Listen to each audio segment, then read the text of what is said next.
जय श्री कृष्ण दोस्तों, स्वागत है आपका आज की तेज एस्ट्रोलॉजी में। कृष्ण हैप्पीनेस, कृष्ण ही खुशी है, जैसे मैं हमेशा कहता हूँ।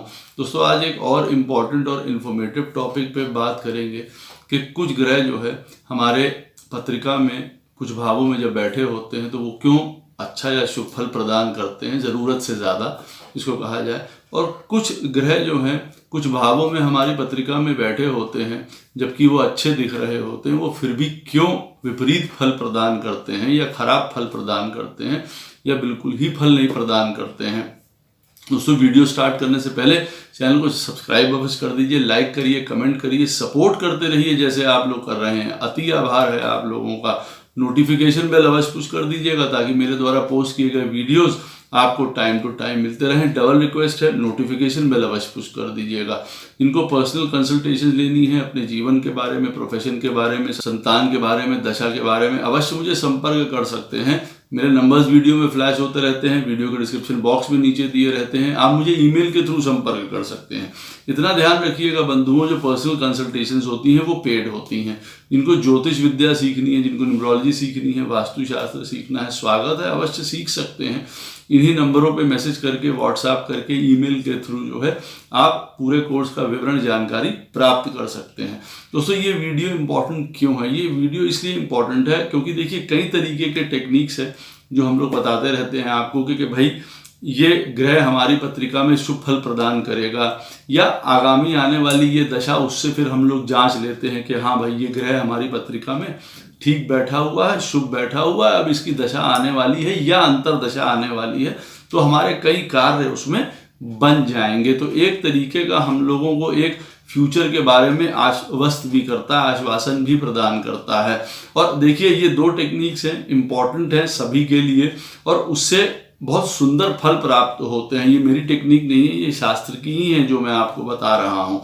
देखिए सब लग्नों के लिए लगन का स्वामी किसी एक घर में जो है वो नीच का होता है, मेष लगन से लेके मीन लगन तक की। कई लोगों को इस बारे में जानकारी भी है और जिन लोगों को जानकारी नहीं है उनके लिए मैं बता दे रहा हूं कि देखिए जैसे मेष लगन के लिए मंगल महाराज जो हैं वो चौथे स्थान कर्क राशि में नीच के होते हैं। वृष लगन के लिए शुक्र महाराज जो है पंचम स्थान कन्या राशि में नीच के होते हैं। मिथुन लगन के लिए बुध महाराज 10वें स्थान मीन राशि में नीच के होते हैं। कर्क लगन के लिए चंद्रमा महाराज पंचम स्थान में वृश्चिक राशि में नीच के होते हैं। सिंह लगन के लिए सूर्य महाराज तीसरे स्थान में तुला राशि में नीच के होते हैं। कन्या लगन में बुध महाराज 7वें स्थान मीन राशि में नीच के होते हैं। तुला लगन में शुक्र महाराज 12वें स्थान में कन्या राशि में नीच के होते हैं। वृश्चिक लगन में मंगल महाराज जो हैं वो 9th हाउस में 9वें घर में कर्क राशि में नीच के होते हैं। धनु लगन में बृहस्पति महाराज दूसरे घर मकर राशि में नीच के होते हैं। मकर लगन में शनि महाराज चौथे स्थान मेष राशि में नीच के होते हैं। कुंभ लगन में मंगल महाराज तीसरे स्थान में मेष राशि में नीच के होते हैं और मीन लगन में बृहस्पति महाराज 11वें स्थान मकर राशि में नीच के होते हैं। ये मैंने सबके लिए इसलिए बता दिया है कि जिनको जानकारी नहीं भी है कि उनके लगन का स्वामी कौन से घर में कौन सी राशि में नीच का होता है तो वो इस बारे में जानकारी प्राप्त कर लें, और जिनको पता है उनको तो आनंद ही है।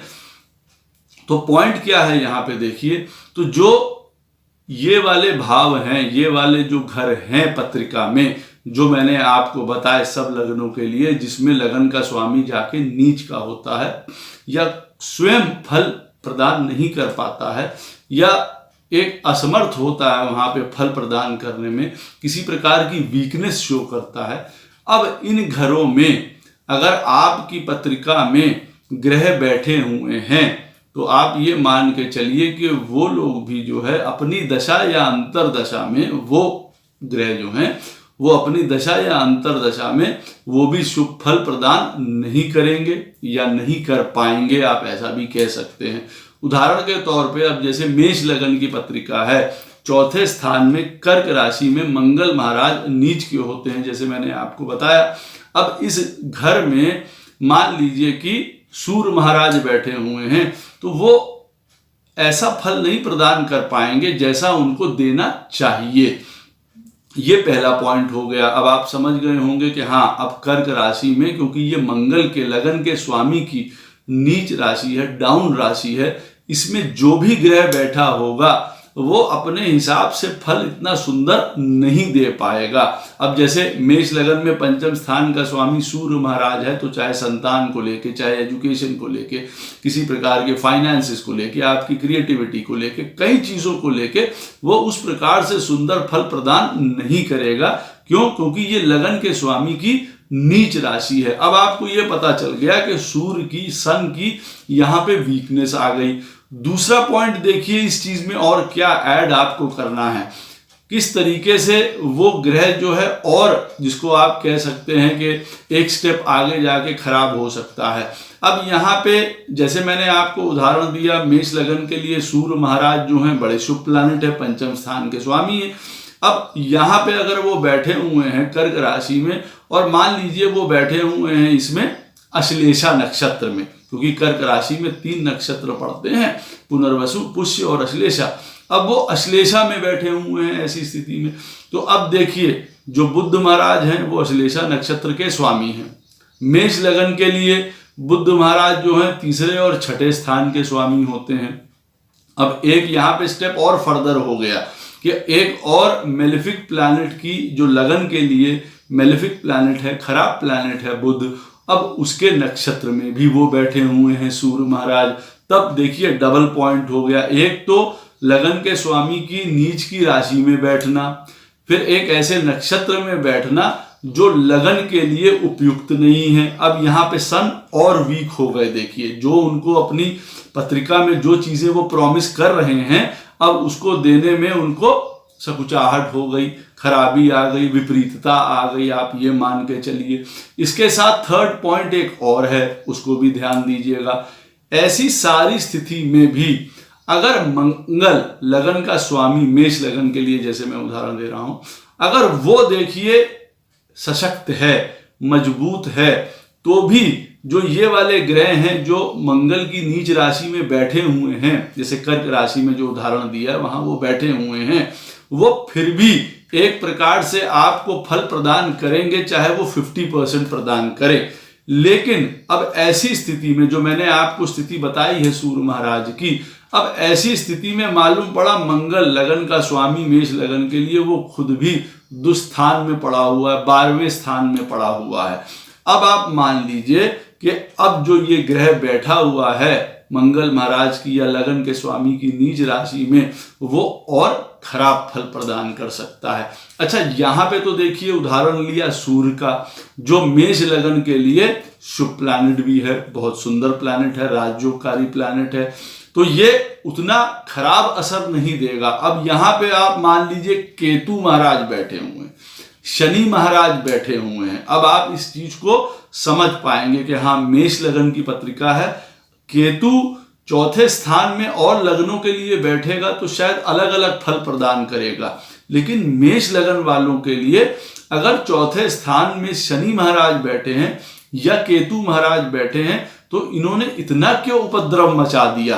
क्यों? क्योंकि ये लगन के स्वामी की नीच राशि है। यहाँ पे बैठ के वो और एक तरीके से वर्स्ट फल प्रदान करने वाले यहाँ पे बन जाते हैं।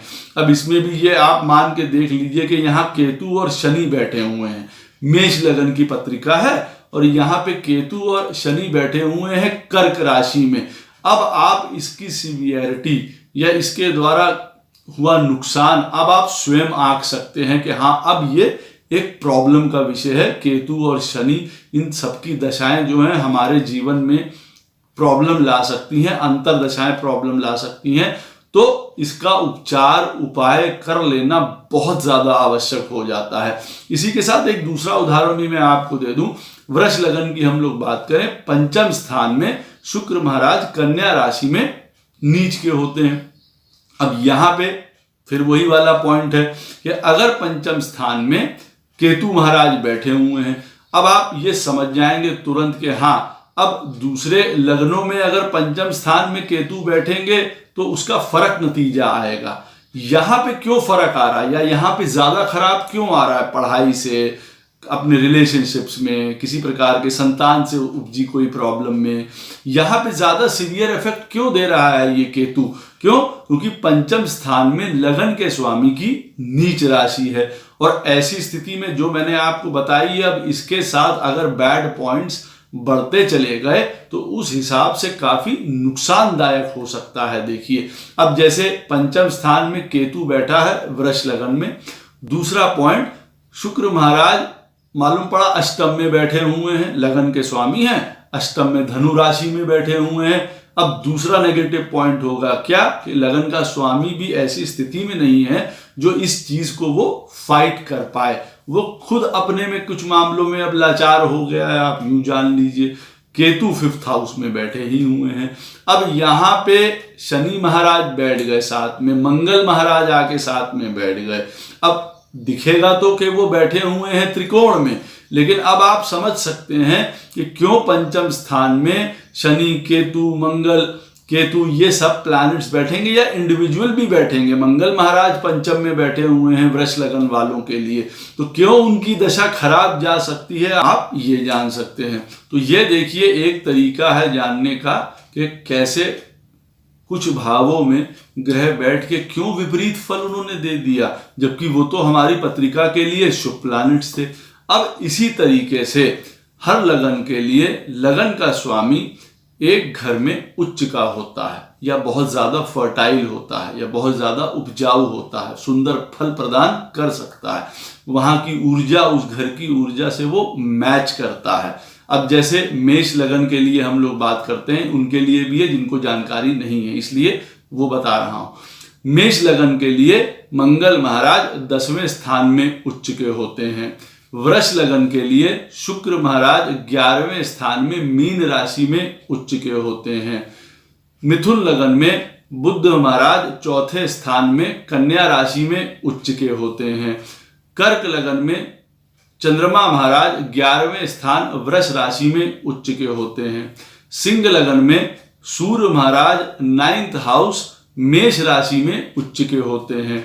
कन्या लगन में पहले ही घर में बुध महाराज स्वयं के अपने ही घर में उच्च के होते हैं।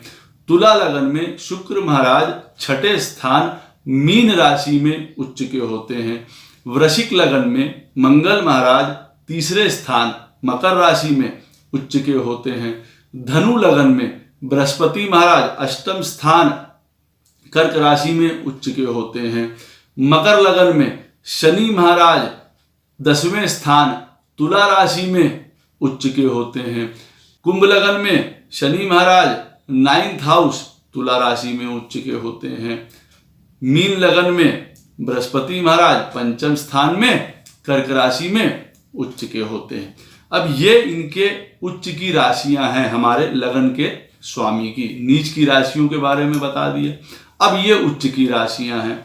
अब इन उच्च की राशियों में जैसे उदाहरण के तौर पे मेष लगन की हम लोग बात करें, 10वें स्थान में मंगल महाराज की उच्च की राशि मकर पड़ती है। अब यहां पे जो भी प्लैनेट बैठा होगा वो ऑटोमेटिकली शुभ फल प्रदान करेगा। अच्छा, अब यहां पे अगर पत्रिका का मेलेफिक प्लैनेट भी बैठा हुआ है, मान लीजिए बुध महाराज बैठे हुए हैं जो मेष लगन के लिए शुभ प्लैनेट नहीं माने जाते हैं, अब यहां 10वें स्थान में बैठ के उनको एक ऑटोमेटिक एज मिल गई ऊपर कि नहीं, अब उनको ये एक तरीके का आप राजयोग मान के चलिए। अब मेष लगन के लिए मालूम पड़ा अगर मकर राशि में 10th हाउस में 3-4 प्लैनेट बैठे हुए हैं तो ये अपने में ही एक राजयोग हो गया भरपूर तरीके से।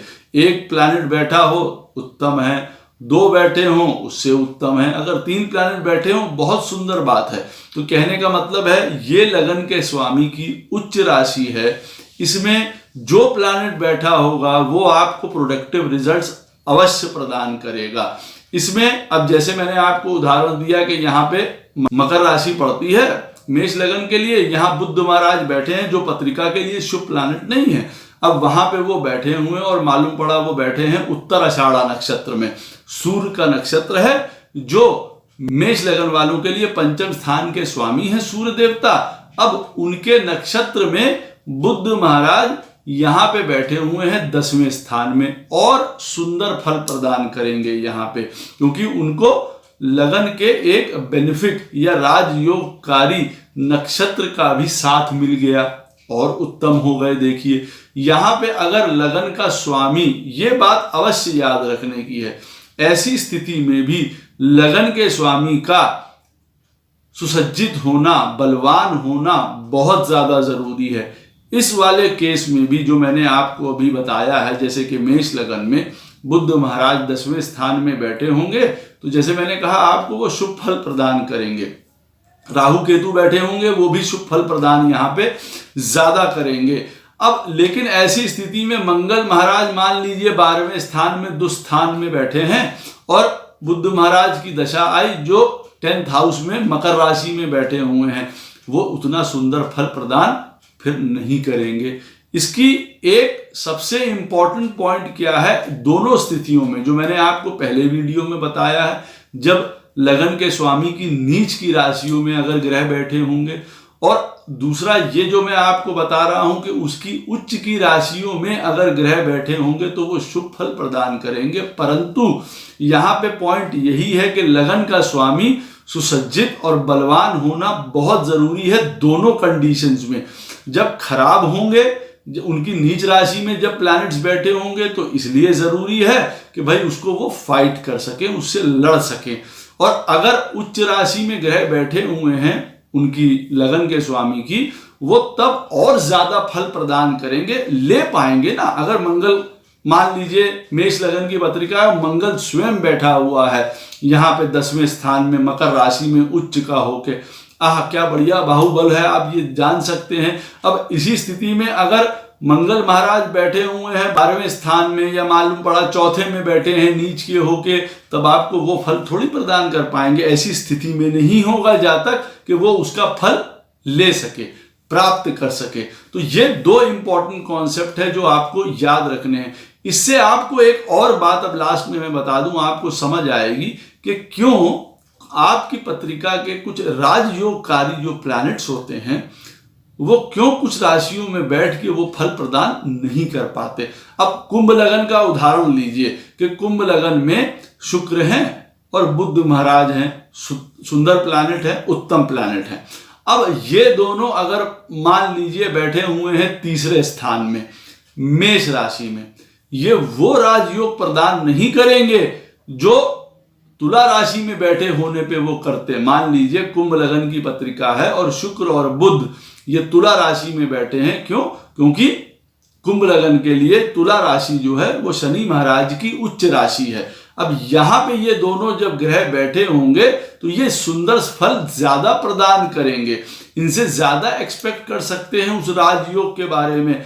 और अगर ये मेष राशि में बैठे हुए जो कि कुंभ लगन के लिए शनि महाराज के लिए उनकी नीच राशि है, अब अगर दोनों जने ये वहां पे बैठे होंगे शुक्र और बुध मान लीजिए, तो ये वो फायदा नहीं प्रदान कर पाएंगे। अब आप ये समझ सकते हैं कि अगर लगन के स्वामी की नीच राशि में ग्रह बैठे हुए हैं तो वो खराब फल प्रदान कर सकते हैं, और अगर लगन के स्वामी की उच्च राशियों में ग्रह बैठे हुए हैं, उनकी जो उच्च की राशि है, तो भी वो सुंदर फल बहुत ज्यादा प्रदान करेंगे। यूं कह लीजिए कि एक्स्ट्रा ग्रोथ या एक्स्ट्रा फल प्रदान करेंगे। यहाँ पे एक बात लास्ट में अब आपको मैं ये अवश्य बता दूं कि अगर कोई ये सोचे कि मेष लगन में चौथे स्थान में कर्क राशि है और वहां चंद्रमा बैठे हुए हैं, बृहस्पति बैठे हुए हैं जो उच्च के हो जाते हैं, तो क्या ये प्लैनेट्स भी खराब फल प्रदान करेंगे? यहाँ पे नहीं, ये स्वाभाविक है, ये उनकी अपनी राशि है। चंद्रमा की तो सुंदर फल प्रदान करेंगे, बृहस्पति की उच्च राशि है तो भी वो सुंदर फल प्रदान करेंगे यहाँ पे। लेकिन गारंटी इसके लिए तभी है जब मंगल जो लगन का स्वामी होगा वो सुसज्जित हो, बलवान हो, तब उसका आपको भरपूर फल प्राप्त हो पाएगा, अन्यथा नहीं हो पाएगा। ये बात अवश्य ध्यान रखिएगा। आशा करता हूं ये वीडियो आपको अवश्य पसंद आएगा। कोई भी प्रश्न हो इस वीडियो से संबंधित कमेंट सेक्शन में मुझसे नीचे अवश्य पूछिएगा, कोशिश करूंगा उसका उत्तर आपको अवश्य प्रदान करूं। राधे राधे, जय श्री कृष्ण।